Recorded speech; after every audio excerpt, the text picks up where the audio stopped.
Ram Ram friends. ఉత్తరాఖండ్లోని డెహ్రాడూన్లో బాలీవుడ్ చిత్రం the Kerala story కథాంశంతో మత మార్పిడి యత్నం కేసు వెలుగులోకి వచ్చింది. ఈ నిజ జీవిత కేసులో ఒక ముస్లిం అమ్మాయి ఒక హిందూ అమ్మాయిని ఇస్లాం మతంలోకి మారమని బలవంతం చేసి తన ముస్లిం స్నేహితుడిని వివాహం చేసుకోమని చెప్పినట్లు ఆరోపణలు ఉన్నాయి. బాధితురాలి ఫిర్యాదు మేరకు పోలీసులు నిందిత బాలికపై రాజ్పూర్ పోలీస్ స్టేషన్లో కేసు నమోదు చేసి దర్యాప్తు ప్రారంభించారు.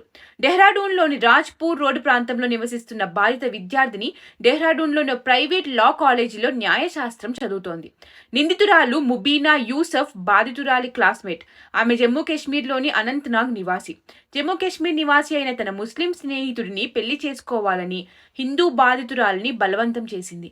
హిందూ బాధితురాలిని మతం మారమని ఒత్తిడి చేయడంతో పాటు ఆమె ప్రైవేట్ ఫోటోలను బహిరంగంగా అందరికీ చూపిస్తాను అని బెదిరించింది. గురుగ్రామ్లో జైలులో ఉన్న తన బంధువుతో ఆమెను చంపిస్తానని బాధితురాలిని బెదిరించినట్లు చెప్పింది. మొదట్లో ముబీనా హిందువు అమ్మాయి ఇంటికి రావడం, పరిచయాలు పెంచుకోవడం, చుట్టాలతో కలిసిపోవడం చేసేది అని బాధితురాలు తెలిపింది. సినిమాలో చూశారు కదా ఎలా కలిసిపోతారో, మెల్లిమెల్లిగా విషయం ఎలా ఎక్కిస్తారో. జనవరి 2023లో ముబీనా ఆమెను జమ్మూ కాశ్మీర్కు తీసుకుని వెళ్ళింది. బాధితురాలు 2-3 రోజులు జమ్మూ కాశ్మీర్ వెళ్తున్నానని కుటుంబ సభ్యులకు చెప్పగా 10 రోజుల తర్వాత ముబీనా తనతో తిరిగి వచ్చింది. అక్కడ ముబీనా తన ముస్లిం స్నేహితుడిని పరిచయం చేసిందని, బాధితురాలికి తెలియకుండా ప్రైవేట్ ఫోటోలు తీసిందని, ఆ ఫొటోస్ బయట పెడతాను అని చెప్పి డబ్బులు అడిగిందని, నిందితురాలు తన మతంలోని ప్రత్యేక అంశాల గురించి పదే పదే బాధితురాలికి చెప్పేదని, ఆమెకు దగ్గరై ముస్లిం మత పెద్దల వీడియోలను చూపించి మత మార్పిడి కోసం ఒత్తిడి చేయడం ప్రారంభించిందని, వాళ్ళ మతమే ఉత్తమమని, బాధితురాలు తన మతాన్ని వదిలేసి మతం మార్చుకోవాలని పదే పదే చెప్పేది అని, బాధితురాలికి తన ముస్లిం స్నేహితుడితో వివాహం జరిపిస్తానని, ఆ తర్వాత తనకు ఎలాంటి సమస్యలు ఉండవని చెప్పిందని బాధితురాలు చెప్పింది. తన ముస్లిం స్నేహితుడిని పెళ్లి చేసుకుంటే తన ప్రైవేట్ ఫోటోలను డిలీట్ చేస్తానని కూడా చెప్పిందట. అంతేకాదు కొత్త కుర్రాళ్లతో స్నేహం చేయాలని, వారి నుంచి డబ్బులు తీసుకుని తనకు ఇవ్వాలని ముబీనా కోరింది.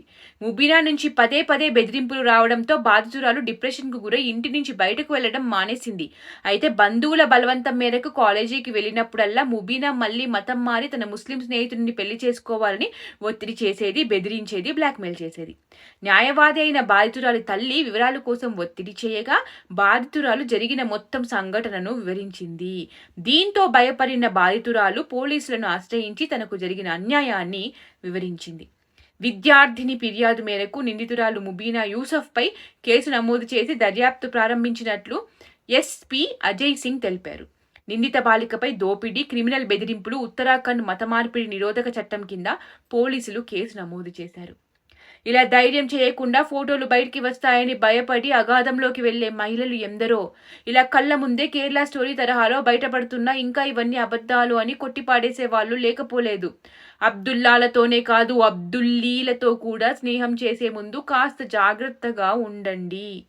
ఎందుకంటే ఇది మాత్రమే కాదు. ఈ వీడియో చూడండి. మొహమ్మద్ వాటికా హోటల్లోకి ఒక హిందూ అమ్మాయితో వెళ్ళాడు.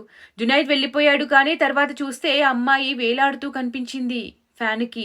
కానీ లవ్ జిహాద్ ఒక కట్టు కదా అని అంటారు ధ్రువ్, డర్టీ, గంజాయి మొక్క లాంటి వాళ్ళు. 25 ఏళ్ళు అపురూపంగా పెంచుకున్న అమ్మాయిని తల్లిదండ్రులకి తాను పుట్టిన ధర్మానికి దూరం చేసి వాళ్లకు నచ్చని సనాతన ధర్మంలో ఒక మనిషిని లేకుండా చేయడమే వాళ్లకు కావలసింది. ఇదే వాళ్ళ ప్లాను. లేదా వాళ్ళ మతంలోకి తీసుకొచ్చి ఒకరిని పెంచుకోవడమే వాళ్ళకి కావాల్సింది. సంఖ్యాబలం పెంచుకోవడం, సంఖ్యాబలం తగ్గించడం ధర్మంలో, సనాతన ధర్మంలో. మనం అందరం ఒక్కటే అని అంటాం, కానీ వాళ్ళకి చిన్నప్పటి నుండి అందరూ వేరు, మనం వేరు, మనం వాళ్ళకి కాఫీర్లు అని చెప్తారు. కాఫీర్లని చంపడం జిహాద్. అది వాళ్ళకి జన్నత్నిస్తుంది. అలాంటి పనులు చేస్తే జన్నత్కి వెళ్ళి 72 కన్యలను పొందుతారు అని వాళ్ళు నమ్ముతారు. ఇలా జరుగుతున్నాయి బయట ప్రపంచంలో అని మీ పిల్లలకి చెప్పి పెంచకపోతే ఇలానే. ఈ బాధితురాలిగా రేపు మీ ఇంట్లో ఆడపిల్ల ఉన్నప్పుడు నెత్తి నోరు మొత్తుకున్నా ఏం చేయలేరు. సో చేతులు కాలినాక ఆకులు పట్టుకోవడం మానేసి ముందు నుండే జాగ్రత్త పడండి. కళ్ళ ముందు జరిగేవి కనీసం తెలుసుకోండి. ఇవి నిజాలు అని నమ్మండి. కట్టుకథలు అని కొట్టి పారేయకండి. మేరే అబ్దుల్ ఐసా నహీ హే అని అనుకోకండి. 100లో ఒక్కళ్ళు కూడా అలా ఉంటారో ఉండరు. సూట్ కేసుల పాలు, ఫ్రిడ్జ్ల పాలు, ఇలా ఫ్యాన్ల పాలు మీ పిల్లలని, అపురూపంగా పెంచుకున్న మీ ఆడపిల్లలని బలి కానివ్వకండి.